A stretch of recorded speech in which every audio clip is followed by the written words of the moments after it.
The number one predictor of the spiritual health of a child is that they regularly read the Bible.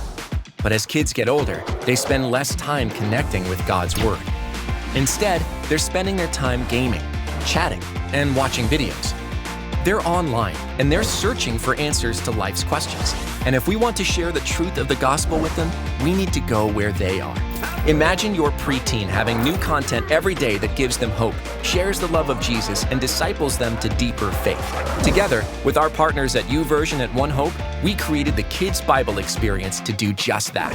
Today, kids from 7 to 11 years old can access incredible content from church leaders around the world that speaks straight to their heart through the YouVersion Bible app. This incredible platform allows children to experience God's Word in a whole new way, and all in the palm of their hand. Check it out and share it with those you love.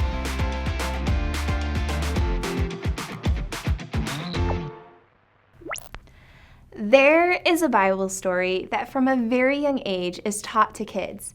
I'm sure if you guys saw these items, you would know what the story is as soon as you saw them.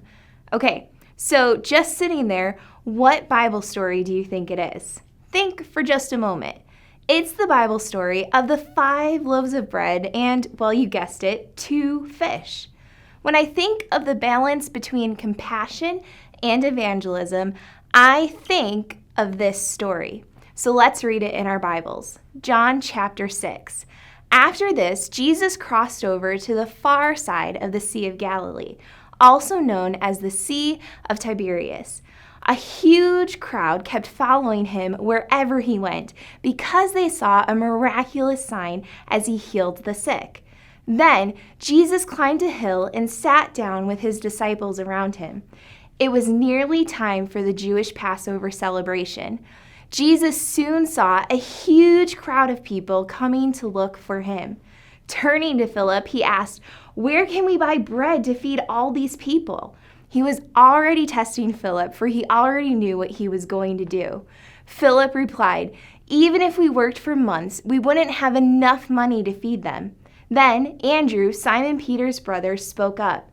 "There's a young boy here with 5 barley loaves and 2 fish.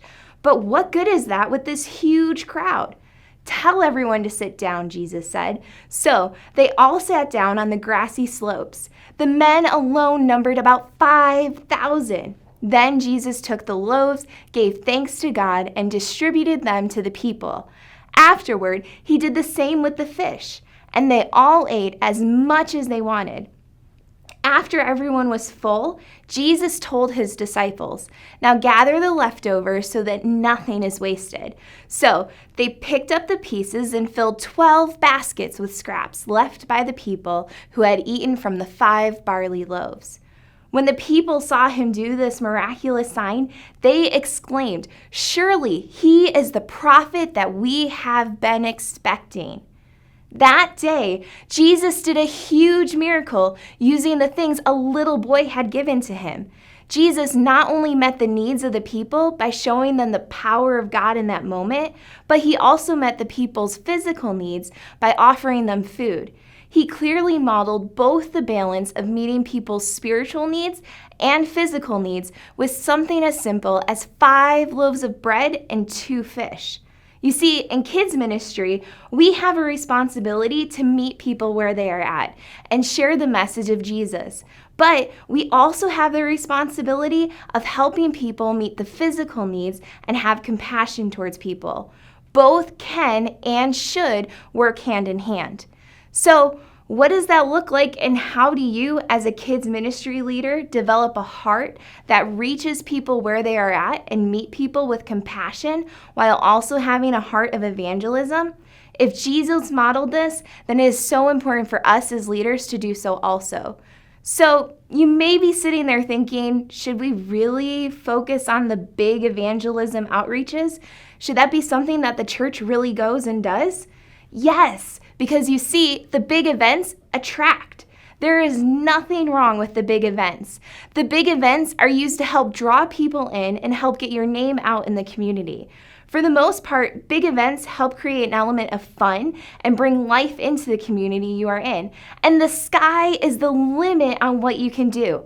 Back to school bashes, summer, and holidays make for incredible opportunities to reach out into the community and create an attractional opportunity to evangelize and share compassion with others.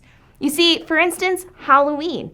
During that holiday, you can do an event such as a trunk or treat at the church and invite the community to come out and be a part. Or you can take and host events such as Light the Night and maximize the fact that this is the one night a year that families will get to meet their neighbors and go door to door. One of the things I have personally done is move towards the at-home outreach with Light the Night. So what does Light the Night look like? Well, we ask families in the church to throw a huge party at their house, and then the church comes alongside and helps give the families some fun elements to help promote the church and help create opportunities for volunteers and the host home to start having conversations with people in the neighborhood.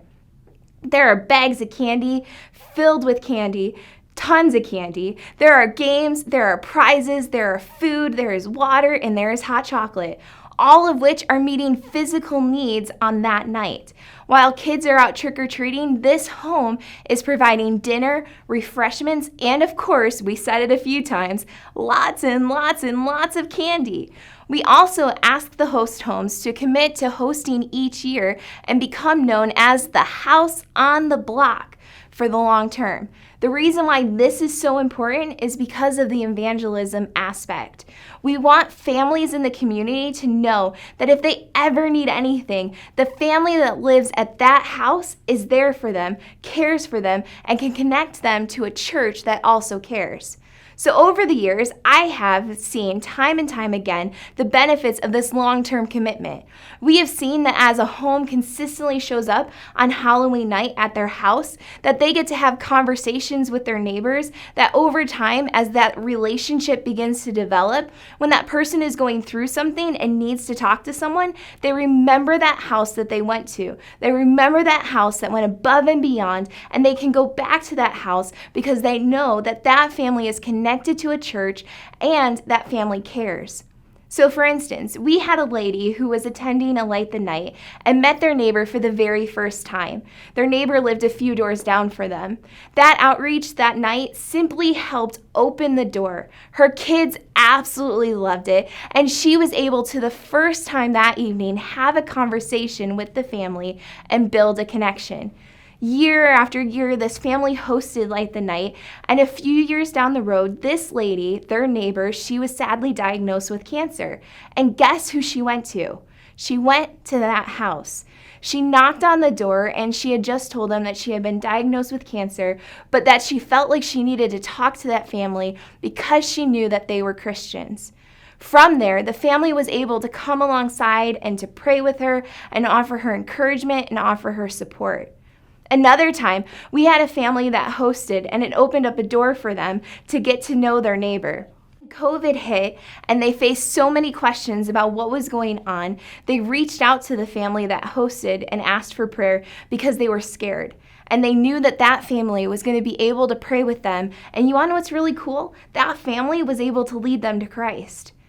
These are only two stories on how an event was set up to meet the physical needs for a night, but also provided open doors for people to evangelize, to build relationships where their neighbors were at, and ultimately connect people to a relationship with Jesus Christ. The big events are attractional, and we need them because we need them to help open doors that sometimes may not open unless we do. However, if all we did was the big event and we never offered follow-up or never connected with people, then we truly miss it as the church. Big events attract, but follow-up is so much bigger. Follow-up after an event is huge. Have you ever been somewhere and had an incredible time and then you never hear about that thing ever again? A lot of times that is what happens. Churches do this incredible, huge outreach, and they invest thousands and thousands of dollars, and then an individual never hears from the church again until the next big event. The next big, hey, look at us, we are still here. You see, being intentional about the little things is so important. During events, it is so important to have those events to help create the future follow-up that will happen. For instance, when doing a huge church event, you can create a photo booth and collect people's emails, and after the event, send them a photo with a simple "thanks for coming" message from the church. Or you could have a prayer booth at the event, and the people that stop by to ask for prayer, you can have them fill out a Connect card and have people follow up a couple weeks later or send a card in the mail letting them know that they are still being prayed for. You could, during the event, be intentional and create invite cards for the next series the church is doing, and a special welcome back to the church gift that they can pick up the first time that they attend the church. All of these elements take it to the next step and help create a we care culture for people to connect with. While the evangelism is the outreach and telling people about Jesus, the compassion is found within the follow-up. I will never forget the time that we did a pirate picnic at the church. This was such a fun event for dads and their sons. It was filled with a treasure hunt and food and games and times for dads to connect with other dads and for kids to connect with each other. And the main goal was to build relationships. We encouraged the kids to invite their friends from school and use this as a fun outside of Sunday morning connection.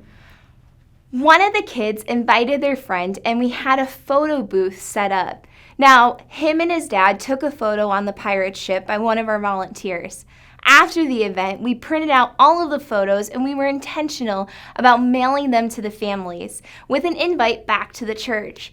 The family had so much fun at the outreach, and then, because they got the photo, decided that they were going to come out and check out the church that following Sunday. The photos may not have seemed like much, but it showed this family that the church cared for them. It was awesome because they not only checked out the church, but they ended up getting plugged in right away. Because you see, follow-up is huge. Another thing you can do is even have an event after the event. For instance, many times churches do an Easter egg outreach. It's perfect because families are most likely to attend church on Christmas and Easter. It is a great opportunity to bring people into the church and to tell people about Jesus. But what about offering an after Easter party also to invite families to come back to the church? The events, once again, are just simply tools to open doors to evangelize and tell people about Jesus and get them connected to the church. The compassion comes in meeting people where they are at, meeting the physical needs, and then in being intentional about follow-up. So, what happens if someone attends the church? What now? Well, you see, evangelism is still key even after someone starts attending the church. Evangelism is helping meet the spiritual needs of people and helping introduce them to the life-changing message of Jesus. One of the ways that after a person starts to attend a church that you can help is connecting them to join a small group. Wait, what? How is a small group a way of evangelism? Well, you see, small group ministry is huge within churches, especially for someone who is new in their faith. It is so important in all of our lives to surround ourselves with people who will help encourage us to grow in our walk with God. You see, relationships are super important. When someone is a new believer or just starting their walk with God, it is so important to have people to not only help them grow, but to be there to offer accountability, offer friendship, and offer encouragement. People, will be there to pray with them when they need it. Small groups are an incredible opportunity to help kids develop friendships with other kids. You see, small groups are great to help meet the spiritual needs of kids. Not only that, but as relationships are being developed, it is a great opportunity to find out also how to connect to the physical needs of a family or kids within the church and what they may be experiencing. Through relationships being built, kids are more likely to be open about family members who may be sick, struggles they may be having in school, things that they may be facing. Small groups help open doors that the church can come alongside and help meet physical needs. Whether that is something as simple as helping with tutoring or helping buy school supplies. Small groups help create moments in which the kids' ministry can invest in both kids' spiritual and physical needs. So just recently, we had one of our kids in their small group share about how they're back to living with their mom. And with school starting, their family didn't have enough money to get new school clothes for the new year. The child's small group leader made note of it and reached out to a few people, and we were able to connect with the mom and help purchase a few new outfits for that family. Another story of the power of small groups. One of the families in a previous church I was in had a fire and their whole house burned down and they lost everything that they owned almost. The parents didn't really know what to do or didn't really tell anyone about it, and nobody at the church knew what had happened. During this child's small group, they shared with their leader what had happened, and we ended up getting in contact with the parents. The kids team then came alongside this family and helped them by putting some gift baskets together with a family game night and gift cards for restaurants. And all of this was helping to meet a physical need that that family had in that moment. But you see, those things not only helped meet the physical needs of the families, but they all came out of the relationships that were being created within a small group environment. They help show the balance of evangelism and compassion and how they can work together and how important it is in kids' ministry to not only just know these things, but to go the extra mile. You see, as a kids ministry leader, it is so important to recognize the importance of going the extra mile. There is a quote that I absolutely love and always challenges my heart. They may forget what you said, but they will never forget how you made them feel. We can see time and time again that when Jesus was with people, he was engaged with people and he saw people. One of my favorite Bible stories is the man who was born blind. People back in the day would pass by this man, and not many, I'm sure, would talk to him and stop and talk to him. But when Jesus saw him, he stopped. Jesus, time and time again, saw people, saw what others would miss and other people would walk by. But he not only saw them, he would be intentional with the time that he spent with them. For this man that was born blind, Jesus went and healed him. How many times in our own lives do we get so busy that we miss people? We miss how God may be bringing them along our path so that we can help meet a physical need they may have, or stop and pray with a person. One of the things I have learned in my life is that our kids are going through some really major things. We get the opportunity to share Jesus with them at church every weekend, which is great and is awesome.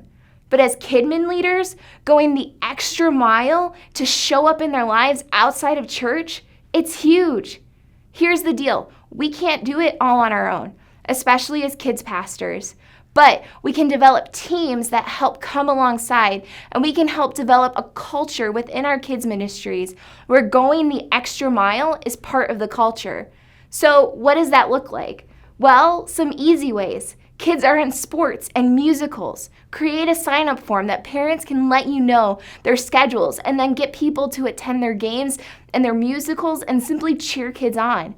One of the neat things you can do to take it even a step further is to create small treat bags that kids can hand out after their game or their musical to their team and to their friends. It's a great opportunity to not only connect to kids, but to connect to their friends and connect with parents. Know a family that may be struggling, a single parent or a foster parent? Ask for people in the church to help sponsor a family and provide back-to-school supplies or Christmas gifts for their family, and then give the parent a chance to surprise their kids with it. There are so many opportunities to show up and care for people in their daily lives, and it is so important as a kidmin leader to develop that as the heart of your team. The balance of compassion and evangelism is simple. It's loving people. It's caring for people and helping them find Jesus, but also showing up and being willing to come into their daily lives and help show them God's love by meeting kids where they are at, knowing that you can't do it all on your own, and creating a culture that loves, encourages, sacrifices, and cares for others. So let's look back at John chapter 6 one more time. All these people gathered to see Jesus, and Jesus took compassion on them and took a little boy's lunch and fed over 5,000 people so that they could not only know who he was, but he also met their physical needs. So let's do just that. Meet people where they are at. Share the message of Jesus and allow God to use our lives to help people know that God cares about their spiritual, emotional, and physical needs. So, For the next few moments, here are a few reflection questions. What events do you see are big for kids ministry? How can you be intentional about follow-up? Why are small groups important? What are some ways you can develop a culture that goes the extra mile and cares?